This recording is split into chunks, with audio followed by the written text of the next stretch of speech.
오늘 은혜 받으실 하나님의 말씀은 요한복음 21장 1절에서 6절 말씀입니다. 요한복음 21장 1절에서 6절 말씀을 다 같이 동독하시겠습니다. 그 후에 예수께서 디베라 호수에서 또 제자들에게 자기를 나타내신 일은 이러하리라. 시몬 베드로라 디무모라 하는 도마와 갈릴리 가나 사람 나다네일과 세베대의 아들들과 또 다른 제자 둘이 함께 있더니 시몬 베드로가 나는 물고기 잡으러 가노라 하니 그들이 우리도 함께 가겠다 하고 나가서 배에 올랐으나 그날 밤에 아무것도 잡지 못하였더니 날이 새어갈 때에 예수께서 바닷가에 서섰으니 제자들이 예수인 줄 알지 못하는지라. 예수께서 이르시되 얘들아 너희가 고기가 있느냐 대답하되 없나이다. 이르시되 그물을 배 오른쪽에 던지라. 그리하면 잡으리라 하시니 이에 던졌더니 물고기가 많아 그물을 둘 수 없더라. 아멘. 말씀의 제목을 함께 따라해 주시길 바랍니다. 갈릴리로 간 제자들. 갈릴리로 간 제자들. 요즘에는 TV를 못 보더라도 지나간 드라마를 한 번에 몰아서 볼 수 있는 그런 OTT 프로그램 넷플릭스나 티빙이나 이런 게 잘 돼 있어서 그래서 아주 지나간 영화를 보기도 하고 지나간 드라마를 몰아서 보기도 합니다. 근데 여러분 정말 드라마 영화 즐겨 보세요? 저는 아주 가끔 아내가 재미있는 드라마가 있다고 하면은요 같이 보기는 합니다. 그런데 저는 드라마의 모든 장면을 보려고 하지 않고 결말이나 중간중간에 중요한 내용만 지나가면서 보는 걸 좋아합니다. 만약에 한 편짜리 드라마가 있다면 10분 안에 봐버려요. TV 다시 보기 프로그램에 들어가서 리모컨을 가지고 막 옮겨버리면은요 중간에 별 재미없는 것들은 다 뛰어넘어가고 클라이막스만 보면 되는 거예요. 그런데 아내는 틀어놓잖아요. 그런데 중간에 잠깐 부엌에 가서 일을 해야 된다, 아니면 화장실 가야 된다 그러면은요 멈춰 일시 정지시켜 놓고 갔다 올 동안 저는 못 보게 해요. 다 봐야 돼요. 아내에게는 스토리가 중요한 것이고 저에게는 중요한 극적인 장면만 중요한 것 같아요. 그래서 긴장감이 넘치는 그런 드라마 클라이막스를 보고 나면은요 그러면 그 다음 결말은 시시할 것 같아서 다 안 봐도 웬만한 거 클라이막스가 지나가면은 뒤에 편은 안 봐도 될 것 같아요. 대부분 드라마가 16, 16부작이 많더라고요 보니까. 그런데 15편에 가면은요 대부분 다 끝나요. 갈등이 끝마치고 주인공은 이제 그 원한을 다 풀고, 그래서 16편은 안 봐도 될 것 같아요. 그런데 저 같은 사람을 위해서 다시 새로운 기대감을 가지도록 끝 16편의 후편을 기대하도록 만들면 저는 그 16편을 볼 것 같습니다. 마지막 장면도 볼 것 같습니다.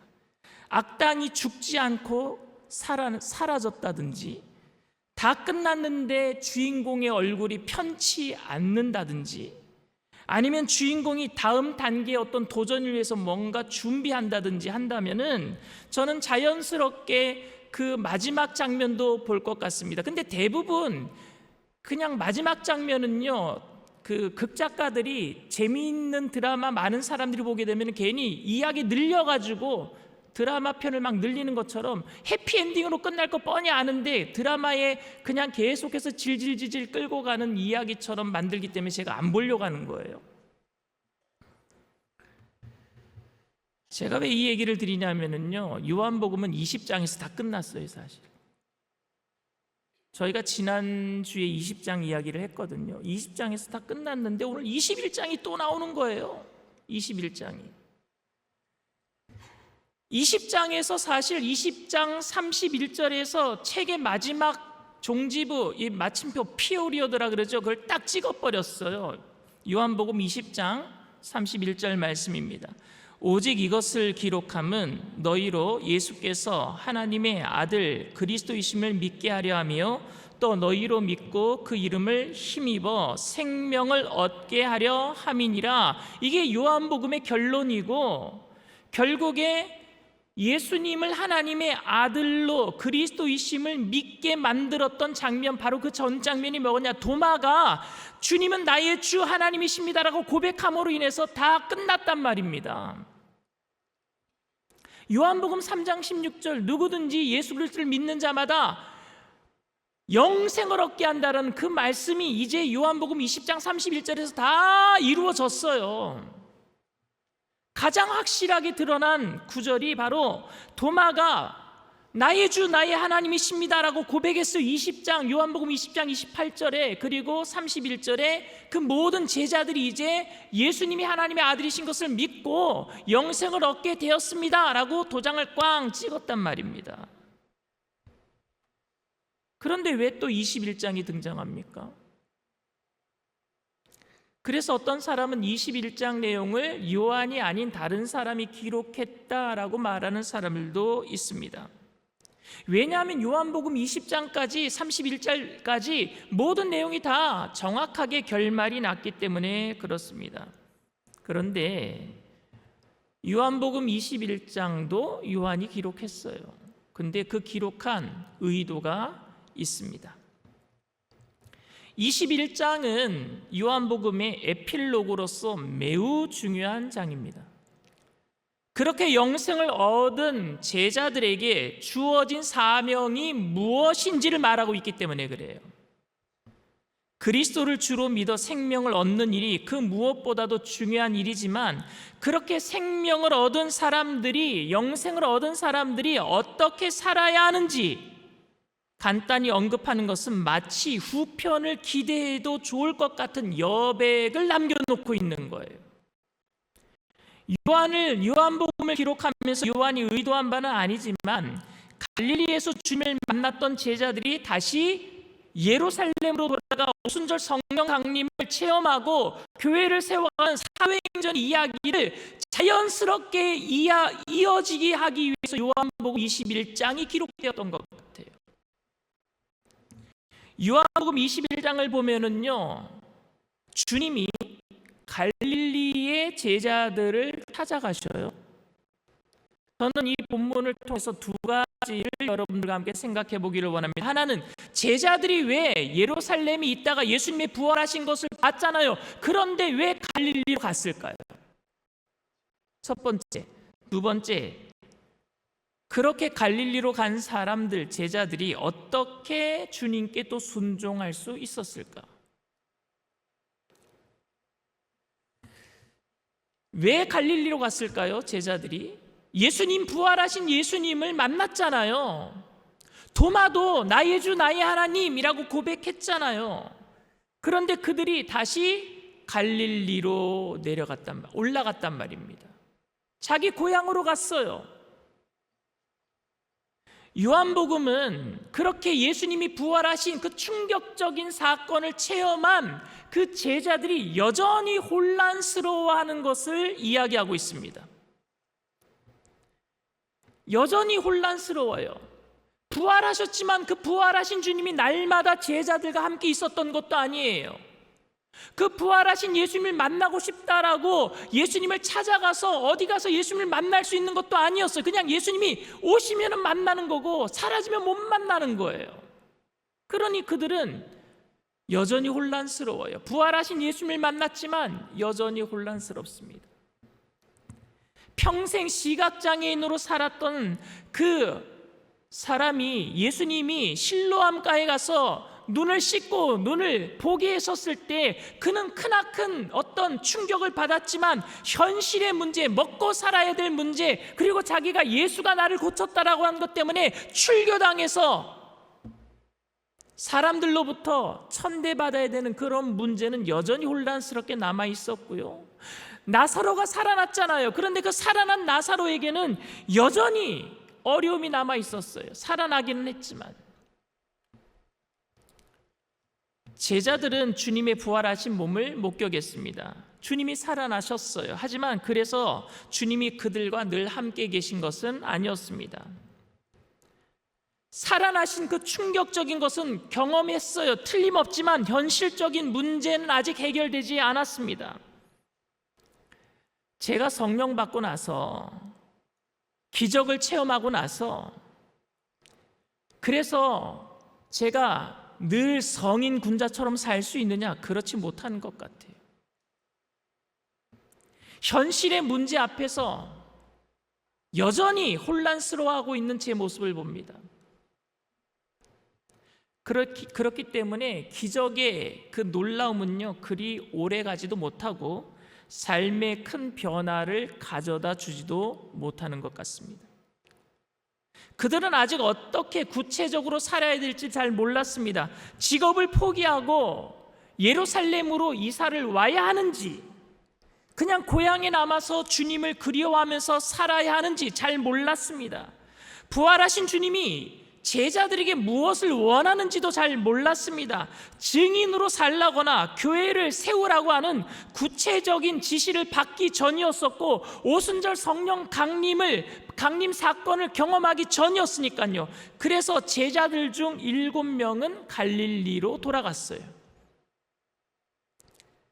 그들이 갈릴리로 돌아간 것에 대해서 의견이 분분합니다. 먹고 사는 것이 걱정되어서 다시 세상으로 갔다라고 말하는 사람들도 있고, 부활하신 예수님이 마리아를 통해서 제자들을 갈릴리에서 만나자라고 했다는 그 말을 기억하고 주님을 만나러 갈릴리로 갔다라고 말하는 사람들도 있습니다. 저는 개인적으로 제자들이 예수님이 갈릴리로 오신다고 하셨기 때문에 예수님 만나러 갔다라고 저는 생각합니다.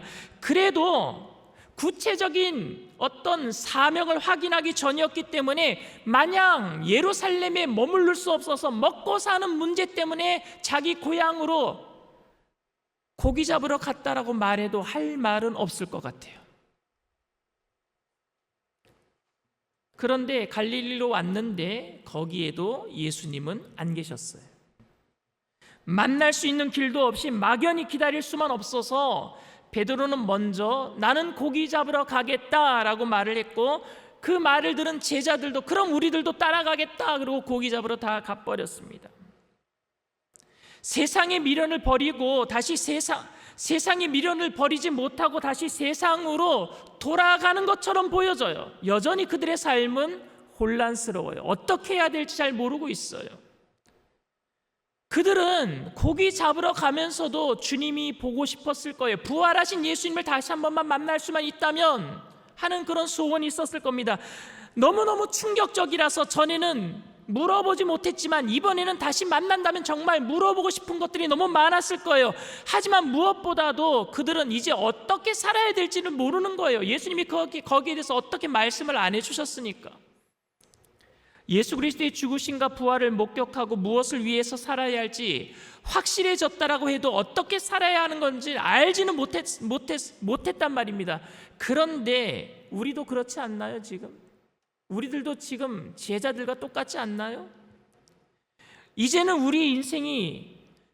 우리 자신의 인생의 주인이 우리가 아니라 하나님인 것, 예수님이라는 것을 분명히 고백했음에도 불구하고 우리에게 주어진 무슨 일들이 어떤 일인지 잘 모른단 말입니다. 어떻게 살아야 될지 잘 모르겠어요. 예수를 믿고 내가 어떻게 살아야 될지 잘 모르겠어요. 근데 교회는 나오는데 말씀을 듣는데 은혜는 받는 것 같은데 어떻게 살아야 될지 모르겠어요. 그뿐만이 아니라 먹고 사는 현실적인 문제가 눈앞에 있어서 그 문제를 어떻게 해결하고 살아야 될지, 뭐가 선인지 뭐가 후인지, 내가 하나님의 일만 해야 되는지 아니면 정말 세상에 나가서 내가 이 일도 해야 되는 것인지, 주일 성수를 위해서 내가 가게 문을 닫아야 되는 것인지 아니면 가게 문을 열어야 되는 것인지 어떻게 해야 될지 잘 모르겠다니까요. 무엇이 옳고 그른지. 저는 그래서 제자들이 갈릴리로 가서 고기를 잡는 일에 대한 어떤 특별한 의미를 부여하고 싶지 않습니다. 왜냐하면 그게 우리들의 일상이니까요. 은혜를 받아도 우리들의 일상이 그래요. 예수님이 부활한 것을 목격해도 제자들의 일상이 그럴 수밖에 없어요. 주님의 부활을 목격한 후에 혼란스러움과 주님을 다시 보고 싶어하는 목마름을 그냥 그 일상 속에서 보여주고 있다고 생각합니다. 우리들도 지금 그렇게 갈등하고 있어요. 날마다 은혜 받기를 원해요. 날마다 예수님과 함께 동행하기를 원해요. 그러나 세상 속에서 어쩔 수 없이 그렇게 살아가고 있어요. 얼마나 답답하고 얼마나 혼란스럽겠습니까? 동시에 틀림없이 주님이 살아계신 것을 보았으니 얼마나 더 예수님을 또 보고 싶어 하겠습니까? 그런데 그곳에 예수님이 나타나셨어요. 제자들은 그렇게 보고 싶어 했으면서도 주님을 그런데 알아볼 수가 없었어요. 예수님이 나타나셨는데도 불구하고 예수님을 알아보지 못합니다. 예수님이 변장했기 때문도 아니고 예수님이 부활하신 육체의 신비함 때문도 아니었어요. 그냥 고기잡이에서 너무너무 그냥 거기에 정신 팔려 있으니까. 그리고 해변에서 제법 멀리 떨어져 있었기 때문에 검은 실루엣만 보였을 것 같아요. 그래서 알아보지 못했을 겁니다. 그런데 주님이 먼저 제자들에게 이렇게 물으십니다. 얘들아, 너희에게 고기가 있느냐? 여러분, 여기서 얘들아라고 한 것은요, 어린아이들을 부를 때 쓰는 단어를 썼대요. 헬라어로. 거기 어린아이가 누가 있어요? 근데 얘들아, 거기에 너희들에게 고기가 있느냐? 얘들아 불렀기 때문에 그들이 예수님 것을 알았을까요? 아니요, 몰랐어요. 예수님인 걸 몰랐어요. 그냥 어른인가 보다, 우리보다 더 어른인가 보다, 그러니까 우리들을 얘들아라고 부르는가 보다, 이렇게 아마 짐작했을 것 같습니다. 그런데 또 이렇게 얘기합니다. 우리가 고기를 하나도 잡지 못했습니다. 그러니까 저 해변가에서 이런 소리가 들리는 거예요. 그물을 오른편에 던져라. 제자들은 시키는 대로 했습니다. 근데 놀라운 경험을 합니다. 고기가요, 그물이 찢어질 정도로, 올리지 못할 정도로 그물이 가득 차게 된 거예요. 여러분, 이런 상황을 여러분 어떻게 이해하시겠습니까? 그들은요, 갈릴리 바닷가에서 잔뼈가 굵은 사람들이에요. 그들이 지금 당장 오른편에 왼편에 온 사방에다가 그물을 다 내렸는데 조금 전에도 오른편에 그물을 내렸을 거예요. 그런데 지금 저 해변가에서 고기 잡는 것도 잘 모르는 사람인 것 같은데 갑자기 오른편에 던져라. 아니요, 우리들도 오른편에 던져봤는데요. 그런데 이들이 전혀 어떤 얘기 안 하고 오른편에 던졌어요. 그랬더니 그물이 찢어질 정도로 고기가 많이 잡혔대요. 무슨 얘기를 하고 있는 걸까요, 여러분? 저는 근데 오늘 이 사건에 대해서 어떤 특별한 의미를 부여하고 싶지는 않습니다. 그러니까 예수님의 말씀에 무조건 순종하면 예수님인지도 모르는데 그분이 예수님이기 때문에 말했기 때문에 무조건 순종하면 우리가 그물이 찢어질 정도로 복을 많이 받게 될 것이다, 이런 해석은 하지 않겠다라는 거예요, 여러분들에게. 왜? 그런 의미가 아니니까요. 오늘 본문 21장은 제가 에필로그라 그랬잖아요. 제자들이 부활하신 예수님을 만났음에도 불구하고 어떻게 살아야 될지 모르는데 어떻게 살아가야 되는 방법에 대해서 알려주려고 예수님이 21장을 요한에게 기록하게 하신 것이고, 그리고 갈릴리까지 찾아가신 것이라니까요. 이 사건은 제자들이 순종하니까 복을 받았다라는 것을 이야기하지 않습니다. 제자들이 순종했더니 기적을 체험했다라는 것보다 예수님이 버거워하고 있는 제자들을 찾아오셨다라는 것, 그 사실에 여러분 중점을 두고 한번 바라보게 되기를 바랍니다. 혼란스러워하고 버거워하고 있는 제자들을 예수님이 찾아오셨다라는 거예요. 낙심과 혼란 중에 있던 제자들을 예수님께서 찾아와 주셨어요. 그리고 그들에게 앞으로 어떻게 살아가야 될지 사명을 주신 줄 믿습니다. 부활한 몸을 보이신 주님이 그 후에는 그 모습을 보여주지는 않았지만 주님은 틀림없이 제자들과 함께 계셨을 거예요. 그리고 제자들을 향한 계획을 가지고 계셨습니다. 제자들이 순종함으로 풍요로움을 누리는 것을 원해서 고기 많이 잡게 해주려고 예수님이 찾아오신 게 아니란 얘기입니다. 많은 고기를 잡았다라는 것은 그만큼 복을 많이 받았다라는 말이 아니라 예수님께서 지금 말씀하신 분이 누구예요? 예수님, 주님이라는 사실을 알려주는 것인 줄 믿습니다. 그분이 주인이세요. 온 우주 만물 천지를 다 말씀으로 주관하고 계시는 주인이라는 사실을 알려주고 있는 거예요. 요한복음을 통해서 지속적으로 나타나는 주제이지만 우리가 주목해야 하는 것은 표적이 아니라 기적이 아니라 표적을 통해서 예수님이 주인 되심, 예수님이 메시아 되심인 줄 믿습니다. 예수님께서 예루살렘에서는 나타나셔서 부활하신 것을 보여주기 위함이었다면 이번에 갈릴리에 나타나신 것은 제자들을 다시 예루살렘으로 보내기 위함이었어요. 사명을 가지고 예루살렘으로 가게 하기 위해서. 이제 증인으로 살아야 할 사명을 감당할 수 있도록 준비시키신 줄 믿습니다. 한편의 드라마가 끝난 후에 후기로 다루기에는 매우 적합한 주제예요. 다 끝난 것 같은데, 그래서 제자들이 다 자기 집으로 돌아갔는데 예수님은 그들을 다시 부르러 갔어요. 왜 그랬느냐? 사명 주시기 위해서, 다시 예루살렘으로 가게 보내기 위해서. 요한은 그래서 교회에 말하고 싶었습니다. 우리가 그리스도를 통해 생명을 얻었으니 이제 주님을 위해서 기쁨으로 일을 합시다. 그게 요한복음 21장이에요. 그리고 그 일 중 하나가 서로를 사랑하고 섬기는 아름다운 공동체로서 그리스도의 몸된 교회를 세워나가는 것이었습니다. 사랑으로 하나가 되어서 교회를 세워나가는 것. 사도행전은요, 선교적이에요. 그런데 요한복음은요, 공동체적입니다. 같은 교회를 세우는데 사도행전은요, 유대와 사마리아와 땅끝까지 선교적으로 착착착착 벌어지는데 요한복음은요, 그 교회가 양적으로 커지는 선교적인 것보다도 질적으로 성장하는 공동체적인 것을 이야기하고 있어요. 예수님이 십자가 죽음을 당하기 전날 행하신 일도 요한복음에는요, 제자들의 발을 씻기면서 서로 사랑하라, 공동체 이야기를 하고 있습니다. 마지막 대제사장 기도로 결국 서로 하나가 되라 라고 요한복음에 이야기하고 있습니다. 요한이 요한 1서, 2서, 3서를 기록했는데 거기에서도 강조한 게 뭐예요? 서로 사랑하라. 서로 사랑하라. 이게 요한이 예수님께 받은 그 성령의 음성이었고, 그리고 우리에게 예수님께서 명령하신 사명이라고 생각하고 쓴 거예요.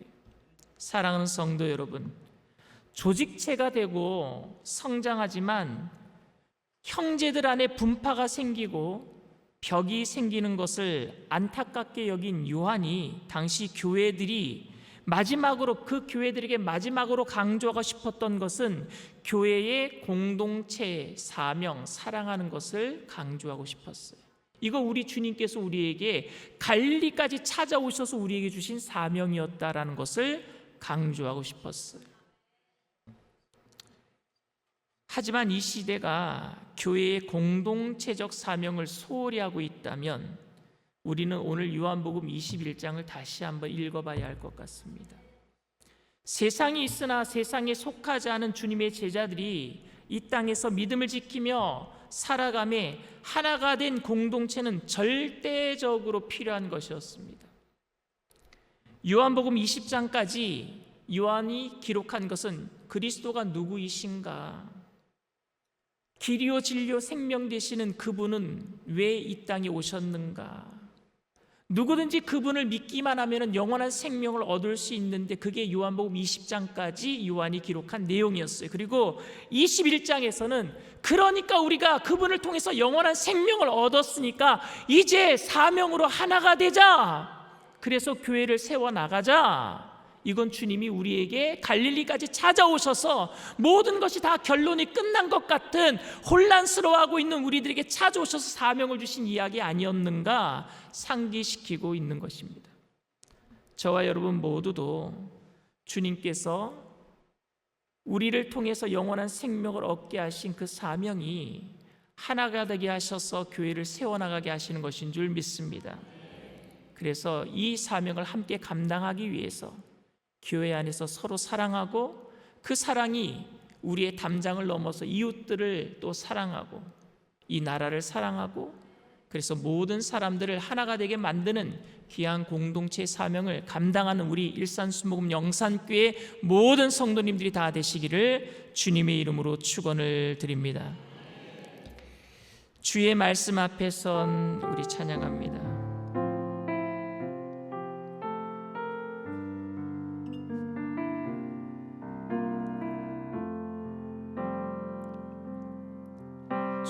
말씀 앞에 선 당신은 참된 예배자, 그토록 찾으시던 하나님의 기쁨, 이 세상을 향한 거룩한 생명빛 되어 이 세상을 위한 구원의 소망 되어 영원한 하나님의 나라 함께 세워가리. 주의 부르심 따라, 주의 부르심 따라 당신의 삶을 드릴 때 세상은 당신 안에서 주의 영광 보리라. 이 세상을 이길 주님의 군사 되어 이 세상을 섬길 주님의 손과 발 되어 영원한 하나님의 나라 함께 세워가리. 다시 한번 찬양합니다. 주의 말씀 앞에서, 주의 말씀 앞에서 당신은 참된 예배자, 그토록 찾으시던 하나님의 기쁨, 이 세상을 향한 거룩한 생명이 되어 이 세상을 위한 구원의 소망 되어 영원한 하나님의 나라 함께 세워가리. 주의 부르심 따라, 주의 부르심 따라 당신의 삶을 드릴 때 세상은 당신 안에서 주의 영광 보리라. 이 세상을 이길 주님의 군사 되어 이 세상을 섬길 주님의 손과 발 되어 영원한 하나님의 나라 함께 세워 이 세상을 향한 이 세상을 향한 거룩한 생명빛 되어 이 세상을 위한 구원의 소망 되어 영원한 하나님의 나라 함께 세워 이 세상을 이길 이 세상을 이길 주님의 군사 되어 이 세상을 섬길 주님의 손과 발 되어 영원한 하나님의 나라 함께 세워가리. 집에서 문제가 생기거나 아니면 교회에서 갈등이 있을 때 우리가 자주 하는 말이 뭐냐면 저 사람 때문에 화가 난다, 이렇게 얘기해요. 너 때문에 화가 나. 너 때문에 화가 나. 그런데 한번 생각해 보세요. 내 안에 이미 나만의 틀이 있어요. 그래서 그 틀 안에 누군가가 들어오지 않으면 화가 나는 거잖아요. 그 사람을 나에게 맞추려고 하니까 안 맞춰지니까 화가 나는 거잖아요. 모든 사람들은 다 자기가 주인된 자기만의 틀을 가지고 있어요. 그런데 예수님은 그 하나님의 틀을 깨고 인간이 되신 거잖아요. 완전히 박삭 자기 본체를 버리셨다니까요. 하나님과 동등됨을 취하지 아니하시고, 그리고 부활하신 몸으로 제자들을 다시 찾아오셔서 공동체의 사랑을 이야기하시고, 그래서 교회가 세워져 가는 것을 말씀해 주셨어요. 그렇다면 오늘 우리가 정말 결단해야 될 일들은 다른 사람을 내 틀 안에 끼워 맞추는 게 아니라 내가 내 틀을 깨야 될 것 같아요. 공동체를 위해서, 하나가 되기 위해서, 주님의 교회를 올바로 세워나가기 위해서. 우리 교회가 이제 독립한 지 16주년이 되었습니다. 우리가 하나하나 점점 예수님 닮아가고 열매 맺어가야 될 줄 믿습니다. 먼저 우리가 금요일 이렇게 저녁 예배에 참석할 정도로 믿음이 있다고 한다면 우리부터 내 안에 있는 틀을 깨야 될 것 같아요. 하나님, 부서지게 하여 주시옵소서. 낮아지게 하여 주시옵소서. 온유하게 하여 주시옵소서. 예수님 닮게 하여 주시고 온전한 공동체가 우리를 통해서 세워져 가게 하여 주시옵소서. 우리 일어나실 수 있는 분들 다 일어나서 우리 주님 세 번 부르고 통성으로 간절히 기도합니다.